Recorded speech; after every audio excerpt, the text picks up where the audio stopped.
Hi, in this Blink, we will consider what time on task looks like in the virtual environment and what student engagement looks like and sounds like.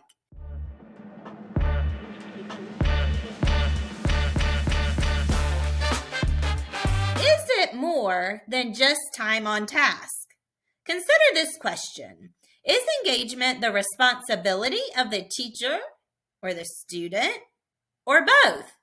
In their article, What Students Have to Say About Improving Engagement, Nebe and Sikora argue that true engagement is about people and rests at the intersection of motivation and active learning.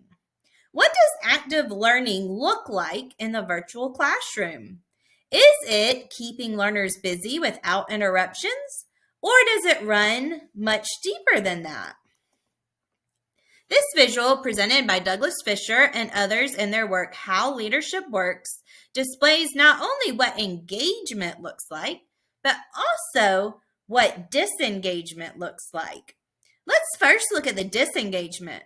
How might this look in the virtual environment?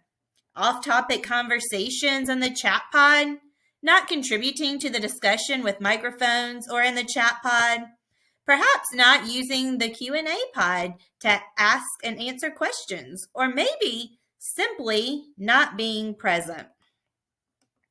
Now let's consider what engagement looks like. We know that students are participating when they appear to be doing their work and following along with the lesson on their webcam, answering questions when called on, and so forth. They are following directions and completing tasks. But consider this. How can we move students towards more active learning in the investing and driving stages? What are some ways that we can guide students in asking questions, soliciting feedback, setting goals, and self-assessing? Take a look this week in your live lessons. Are students actively engaged in learning? I encourage you to share ways you do this in the Padlet down below. Thanks so much. Have a great week, and we'll see you in the next Blink.